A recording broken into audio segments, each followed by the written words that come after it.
Hello guys, నేను మీ జోష్నజో. అయితే మేము 4 కేజీస్ 200కి ఎలా తీసుకున్నాం, ఎక్కడ తీసుకున్నాం, పర్టికులర్గా ఏ ప్లేస్లో తీసుకుంటే తక్కువ రేట్కి వచ్చింది అన్నది నా వీడియో చూడండి.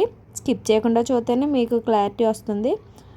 అయితే మేము మార్నింగ్ లేకపోతే మా ఆయన ఏమోని ఆల్మోస్ట్ బకెట్ ఉంటుంది కదా, బకెట్లో సగానికి రొయ్యలు తెచ్చేస్తున్నాయి. ఎందుకు ఏంటి ఎక్కడి అంటే మేము ఇలా బయటికి వెళ్ళాము తీసుకొచ్చానని చెప్పారు. అందుకే అదేంటి అన్ని రొయ్యలు తెచ్చేసావేంటి, ఎన్ని డబ్బులు వేస్తావు, ప్రాన్స్ అంటే మాటలేంటి, అవి బోల్ డబ్బులు అయిపోతాయంటే ఏం కాదు జస్ట్ 200 రూపీస్ అని అన్నారనమాట.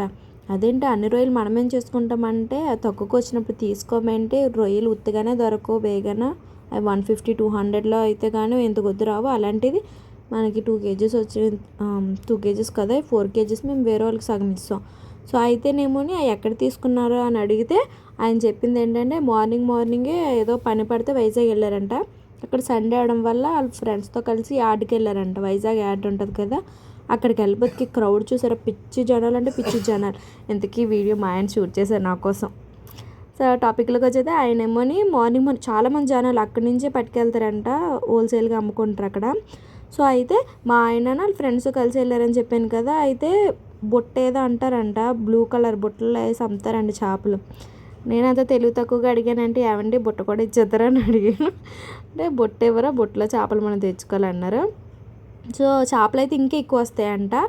బుట్ట వచ్చి 1000 రూపీస్, 800, 1200, 1500, 2000 అలా కూడా ఉంటాయంట. కానీ 6 to 7 లోపల వెళ్ళిపోలేము, ఎందుకంటే కాస్ట్ల తర్వాత పెరిగిపోతాయంట.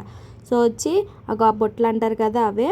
అయితే అందులో వచ్చి మా ఆయన వేరే ఆయన వాటా తీసుకున్నారంటే అందులో సగం మేము తెచ్చుకున్నాం. సగం అంటే ఆల్మోస్ట్ 5 కేజీస్ 8 కేజీస్ తీసుకొస్తే మేము సగం తీసుకొని మేము మళ్ళీ వేరే వాళ్ళు సగం ఇచ్చేసాం. మా ఇంటి దగ్గర వాళ్ళ ఫ్రెండ్ ఈయన సగం తీసుకొని మేము వేరే వాళ్ళు సగం ఇచ్చేసాం. సో మాకు వచ్చి అన్ని రొయ్యలు వచ్చినాయి. మేము అవన్నీ వాళ్ళబోతికి నాకు ఆల్మోస్ట్ 2 hours పట్టింది. ఆ తొక్క అవి ఇవి తీయబోతికి అవి చూడడానికి అన్నీ వాళ్ళబోతికి చాలా తక్కువ అయిపోయినాయి. కాకపోతే రొయ్యలు మొత్తం ఫ్రెష్గా దొరికాయి. చేపలు అయితే ఆల్మోస్ట్ బుట్టలోకి వచ్చి 20-30 చేపలు ఉంటాయి. మనం అమ్ముకుంటే ఇంకా ఎక్కువ రేటుకి అమ్ముకోవచ్చు. అలాగని ఇప్పుడు చేపల మార్కెట్ నేను పెట్టలేను.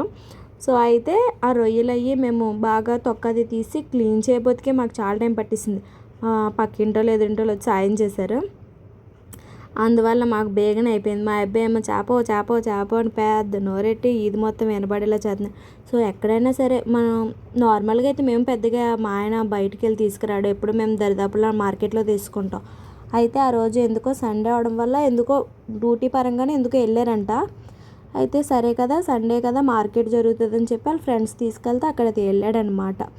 ఆల్మోస్ట్ ఈసారి కాదు ఇంతకుముందు ఒకసారి రొయ్యలు తీసుకొచ్చారు. అదేంటి ఫిష్ తేవా అంటే అన్ని ఫిష్ మనమేం చేసుకుంటాం, మనం ఉండేదే ఇద్దరం కాదు, ఇద్దరికి 20 చేపలు మనకెందుకు, కొన్ని వేరే వాళ్ళకి ఎవరైనా ఇచ్చినా తీసుకుంటారో లేదో చెప్పలేము, ఇంకా ఫ్రిడ్జ్లో పెట్టుకొని అలా ఊరబెట్టుకోవాలి ఎందుకులే అని చెప్పి రొయ్యలు అయితే అవి కోసి ఆయిల్ వేడి తగలిపోతే అవి చుట్టిపోతాయి, ఇన్ని కూడా రావు. సో మాకు వచ్చి ఎన్ని వచ్చినాయి అంటే చెప్పాను కదా 4 కేజీస్ అని. 4 కేజీస్లో మేము వేరే వాళ్ళు ఎవరికో 1 కేజీ ఇచ్చేసాం. సో మాకు ఒక 3 కేజీస్. ఆ 3 కేజీస్ 9కి స్టార్ట్ చేస్తే నేను 11:30 12 అవ్వింది. అవి క్లీన్ చేసి కడిగి మన దాని లోపల పేగేదో ఉంటుందంట, అది కూడా తీసాను. అవేమో ఆ చేతులు ఏదో కలర్లాగా అయిపోయినాయి. మా అబ్బాయి మధ్యలోని, మా అబ్బాయికి అసలు భయమే ఉండదు. పిల్లలు ఏదైనా చూస్తే భయం పడతారు. మా అబ్బాయి అన్నింటిలో నేను ఉన్నానంట. అయితే ఇవి వచ్చి ఎర్ర రొయ్యలు అంటారంట. ఇంతకుముందు తెచ్చినప్పుడు బుట్ట వచ్చి 800, ఈయన 400 తీసుకొచ్చాడు. అప్పుడు ఇంకా కొంచెం ఎక్కువే ఉన్నాయి. నేను 4 కేజీస్ అని అంచనా చెప్పాను కానీ ఇంకా ఎక్కువ ఉంటాయి. సో అవి మాకు 3 కేజీస్ వచ్చినాయి. అయితే మా ఆయనలు తీసుకున్నది ఈసారి ఎంత పడిందంటే బుట్ట వచ్చి 1200 పడిందంట. 1200 మీకు రేట్ వచ్చి రీజనబుల్గా అనిపించిందా లేదా కామెంట్ చేయండి. నా వీడియో ఇదే ఫస్ట్ టైం చూస్తుంటే లైక్ చేయండి, షేర్ చేయండి, సబ్స్క్రైబ్ చేయండి.